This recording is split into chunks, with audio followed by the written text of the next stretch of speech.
Yo,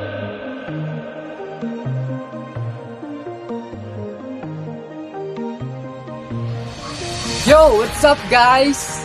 I'm Giselle Villanueva. And I'm Jambi Briones. And we are here today to discuss About fundamental positions of arms and feet in folk dance. So, ano pang hinihintay natin? Simulan na po in 3, 2, 1. fundamental positions are the first position pagdating sa arms, both arms raised in front of chest, and the fingertips about an inch.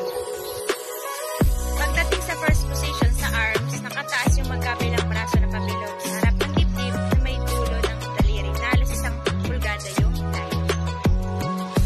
First position pagdating naman sa feet is to bring heels close to touch, toes apart, with an angle about 45 degrees. Pagdating ng first position sa feet, ganito ang itsura niya. Ilapit ang mga takong, magkahiwalay ang mga daliri sa paa na may anggulo na humigit kumulang 45 degrees. Second position naman ito sa arms. Open up arms sideward, raise below shoulder level with a graceful curve. Ito naman yung second position sa arms.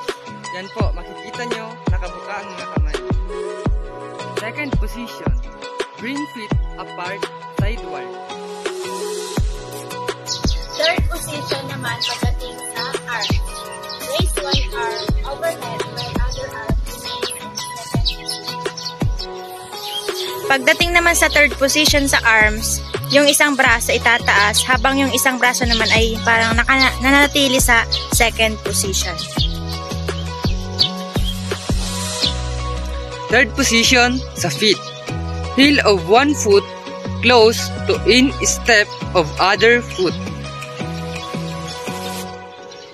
In fourth position, raise one arm in the front of chest while one arm remains overhead. So ayun guys, ito naman yung fourth position sa feet. One foot in front of other foot of a pace distance. Kalimang posisyon, raise both arms overhead with a graceful curve. Fifth position in feet. Heel of front foot close to big toe of rear foot.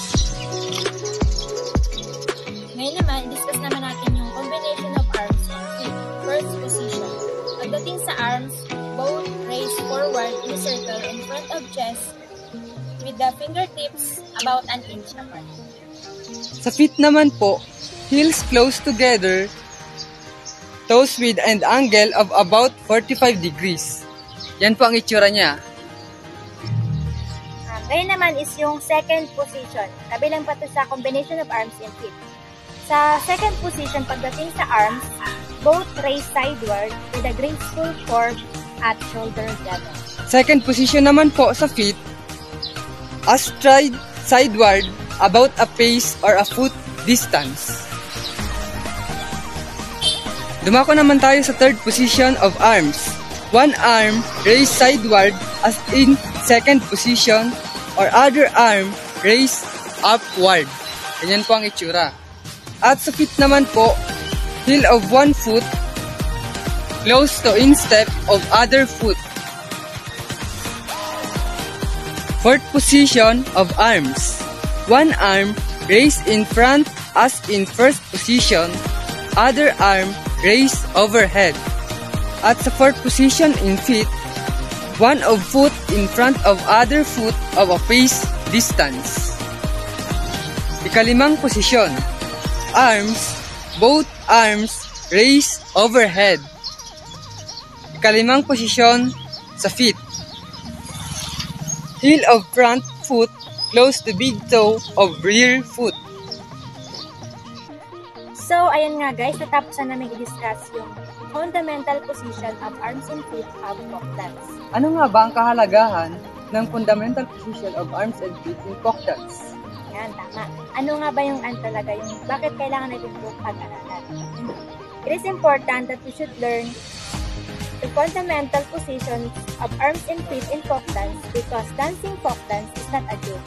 You have to learn how to control your moves and follow its rules exact timing and rhythm, and also to avoid yourself from getting hurt and killed. So ayun guys, maraming salamat sa pakikinig. Yun lamang po. Maraming salamat. Goodbye!